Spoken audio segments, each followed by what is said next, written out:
ibihe byiza mwebwe rero mudukurikiye muri hirya no hino mu bice bitandukanye mu gihugu cy'u Rwanda ndetse no hanze y'igihugu cy'u Rwanda by'umwihariko mu karere k'ibiyaga bigari, hari abadukurikiye bari i Kampala mu gihugu cya Uganda, abari muri Repubulika ya Demokarasi ya Kongo ndetse no mu gihugu cy'u Burundi na Tanzania. Namwe dukurikiye muri mu bindi bihugu bitandukanye byo ku mugabane wa Afurika, muraza kutwandikira muri comment section mutubwira aho muherereye. Ikaze rero muri aya makuru. Hanyuma niba waramaze gukora subscribe ndagushimira, niba utari wabikora reba mu kuboko kw'iburyo handitse ijambo subscribe cyangwa se s'abonner, niba ukoresha ururimi rw'igifaransa ukandeho, ariko kandi wibagirwa n'ukanda kunzogera kugira ngo tukimara gutunganya amakuru yacu ibiganiro byacu bijye bihita bikugeraho ako kanya. Twihuse rero, ni itangazo riturutse muri Perezidanse ya Repubulika y'u Rwanda ni Village Urugwiro, nyakubahwa Perezida wa Repubulika y'u Rwanda Paul Kagame. Hanyuma kandi uwitwa Tito Rutaremara, uyu muramuzi cyane, ni umwe mu bagabo b'inararibonye muri politiki y'igihugu cy'u Rwanda. Hari byinshi nza kumugaruka kuri iryo tangazo, ariko reka tubanze duhere mu makuru yacu ku buryo bw'incamake agezwe muri aka kanya. Babwire ko nk'uko amakuru akomeza kugenda bishimangira muri Repubulika ya Demokarasi ya Kongo, umubare w'abandura Ebola n'abapfa ukomeje gutumbagira. Minisiteri y'Ubuzima muri Repubulika ya Demokarasi ya Kongo igaragaza ko umubare w'abandura icyorezo cya Ebola yo mu bwoko bwa Bundibugyo nabo yica ukomeje gutumbagira, nubwo abafatanyabikorwa barimo abo mu nzego z'ubuvuzi n'iz'ubutabazi bongereye imbaraga mu gukumira iki cyorezo. Mu biri gutera ubwiyongere bwinshi cyane bw'abandura iki cyorezo nabo cyica, harimo ko bimwe mu bice cyugarije harimo umutekano muke, ku buryo rero abaganga n'abatabazi bagorwa no kuhagera kugira ngo bakurikirane abarwayi n'abahuye nabo. Abanyekongo benshi ntibaremera ko iki cyorezo kibaho, kuko ntibasiba kugaba ibitero ku mavuriro yakira abarwayi ndetse n'abafite ibimenyetso byayo. Mu cyumweru gishize bateye ikigo nderabuzima cya Niya. Aha rero ni mu ntara y'Ituri, abarwayi 7 baratoroka. Abateye iki kigo nderabuzima kandi batwaye umurambo w'uwishwe na Ebola bawujyana mu mujyi wa Kisangani mu ntara ya Chopo. Umwe mu barwayi kandi baturutse yagiye mu ntara ya Hotwell apfirayo tariki ya 2 Nyakanga 2026. Leta ya Repubulika ya Demokarasi ya Kongo ivuga ko iri gukora ubukangurambaga mu nzego z'ibanze kugira ngo abayobozi bazo bazumvishe abaturage ko bugarijwe, kugeza ku itariki ya 2 Nyakanga ariko abantu barenga 260,000 bo muri Ituri bari bamaze kwigishwa. Minisiteri y'Ubuzima yagaragaje ko kugeza ku itariki ya 2 Nyakanga abantu bagera ku 502 aribo bimaze kwemezwa ko banduye Ebola ya Bundibugyo. Abarimo 173 bapfuye, 213 bakize. Mu banduye harimo 42 bashya, bose babonetse mu ntara ya Ituri na Kivu y'Amajyepfo mu masaha 24 yarashize. Abapfuye muri ayo masaha 26. Muri Kivu y'Amajyepfo nta bandi barwayi ba Ebola baraboneka, keretse 3 babonetse mu gace ka Miti Muhesa mu mpera za Gicurasi. Bari mu rero wapfuye n'abandi 2 bamaze gukira.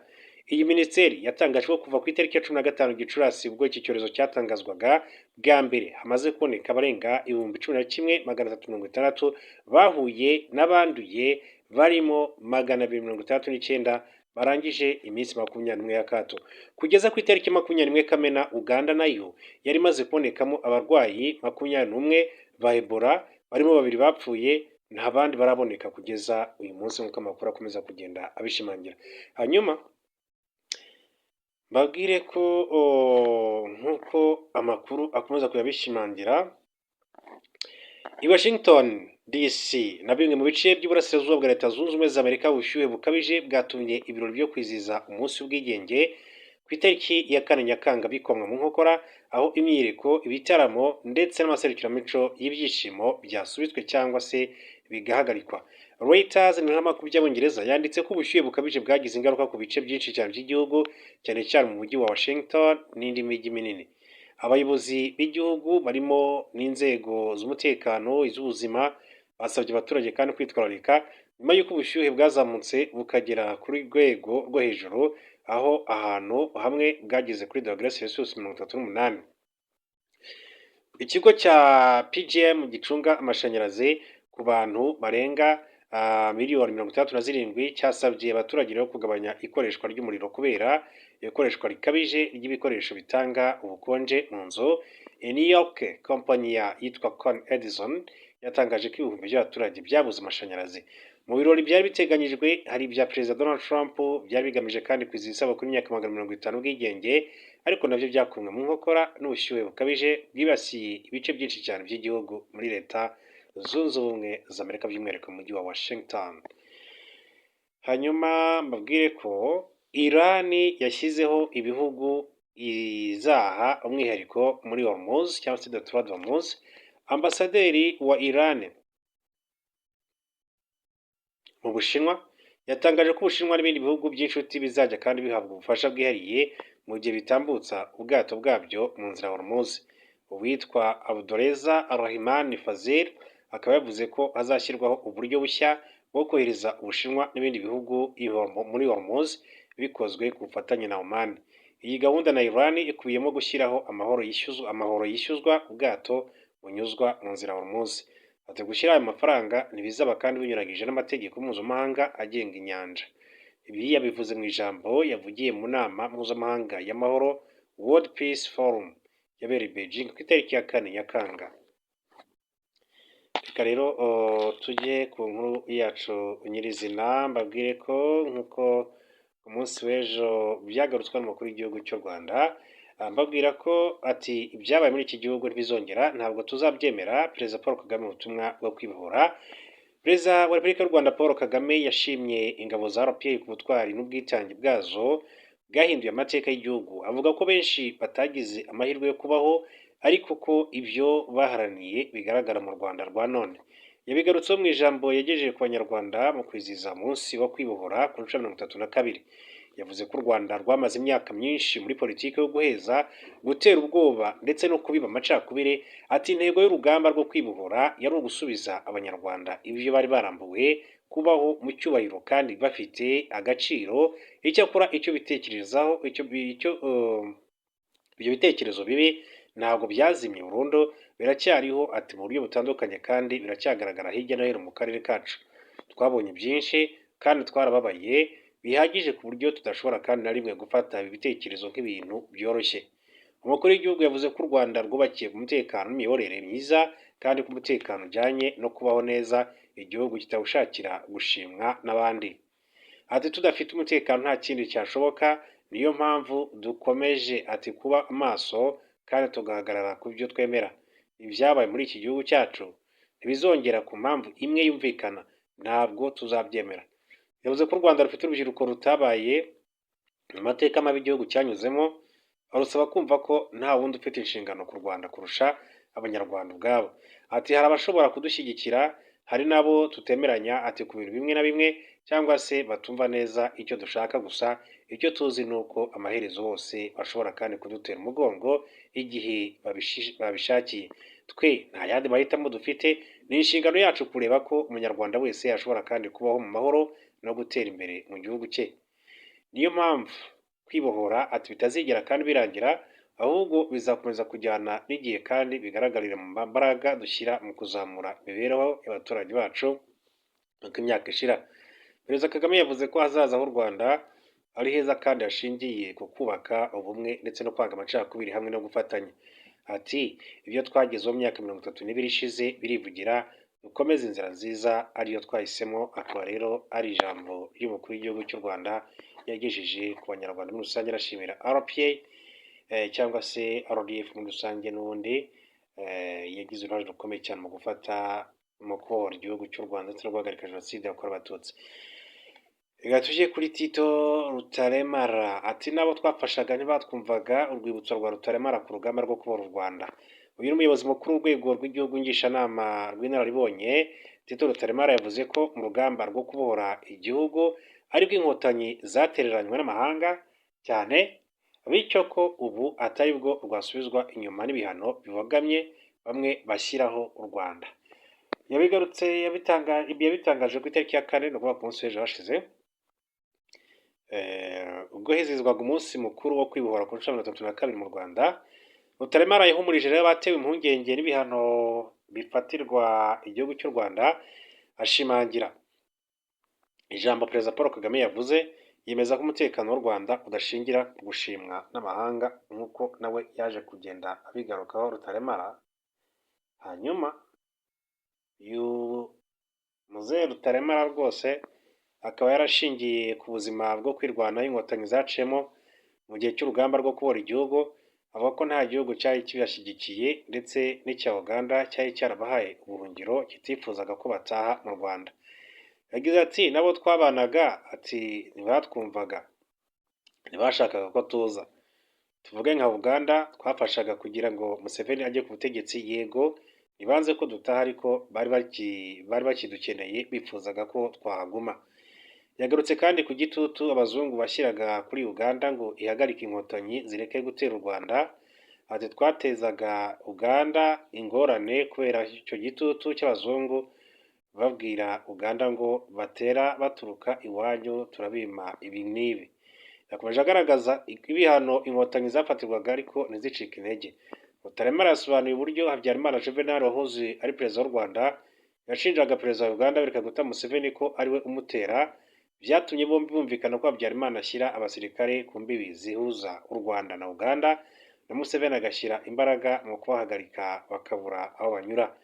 Inkotanyi zahise kandi zikoresha andi mayeri yo kunyura muri Repubulika ya Demokarasi ya Kongo, abandi banyura muri Tanzania binjira mu Rwanda. Ubwo Habyarimana ahise rero yongera kandi avuga ko Museveni yamuteye, byatumye Museveni ahita akomorera inkotanyi ku mbibi kuko n'ubundi yumvaga nta cyahindutse. Rutaremara ati Habyarimana bamubajije avuga ko ari Museveni wamuteye. Museveni ati byagenze gute se kandi twari twaraye twumvikanye? Ubwo rero ati nimurekure abanyarwanda bagende, hanyuma rero tuba tubonye inzira. Rutaremara yashimangiye ko rero kudashyigikirwa n'amahanga bitabuza u Rwanda kugera ku ntego zarwo. Avuga ko byahozeho ndetse no mu rugamba rwo kubohora igihugu kandi ari nabyo byari bibi cyane. Ibyo rero bimwe mu butumwa bwagiye butangwa ku munsi w'ejo. Hanyuma muri Repubulika ya Demokarasi ya Kongo, Twirwaneho yemeje ko M23 yagize uruhare mu gufata Pwezero. Umutwe witwaje intwaro wa MRDP Twirwaneho urwanya ubutegetsi bwa Repubulika ya Demokarasi ya Kongo watangaje ko M23 yagize uruhare mu gufata agace ka Pwezero n'ibindi bice byinshi cyane mu ntara y'Kivu y'Amajyepfo. Perezida wa MRDP Twirwaneho Dr Fred Kaniki Rukema yemeje ko kuva mu ijoro ry'ejo bundi hakeye uyu mutwe uri kugenzura Pwezero, Karingi, Mikenke, Gitavi, Irundu, Karongi, Gakenke, Rubemba, Bicumbi, Baruta, Rwicakuku byari byarafashwe n'ingabo za Repubulika ya Demokarasi ya Kongo z'u Burundi, FDLR, Wazalendo n'abacanshuro.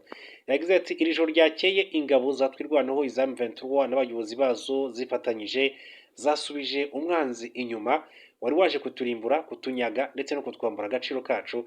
Uyu munsi rero abicanyi ruharwa aribo FARDC, FDLR, FDLR, Wazalendo n'abacanshuro barashwe. Ati birukanwa mu bice bari bamaze iminsi bigaruriye. Muri ubu butumwa Dr Kaniki yageneye abanyamurenge n'inshuti zabo, yasobanuye ko ihuriro ry'ingabo za Repubulika ya Demokarasi ya Kongo ryasenye inzu nyinshi z'abaturage, ririca, rinyaga amatungo, ryangiza ibigo by'amashuri, amavuriro ndetse n'ibindi bikorwa remezo. Uyu muyobozi yatangaje ko kugira ngo Twirwaneho kandi ikomeze kugenzura ibice yafashe, bisaba ko abanyamurenge baba mu mahanga bataha bakajya kwifatanya na bene wabo kwirwanaho. Ati ntabwo twakomeza rero kurwanira igihugu tutakirimo. Intwaro nini yadutuza yatuma dutuza ati muri kiriya gice, ati twemeza ko kizahora ari agakondo yacu, nuko dutaha tukajya kandi kucyubaka. Nimuhaguruke dutahe, ati dutahe tujye kubaka igihugu, tujye kororera iwacu. Ntabwo dutaha kuko tumerewe nabi, dutahe kuko dufite iwacu kandi aho iwacu tuhadukeneye. Dr Kaniki ni umuhanga mu bijyanye n'imiti, yagiye ku buyobozi bwa MRDP Twirwaneho avuye muri Leta Zunze Ubumwe za Amerika. Inshingano yo kuyobora uyu mutwe ayifatanya no kuba umuyobozi wungirije w'ihuriro rya FC ushinzwe ubukungu ndetse n'imari.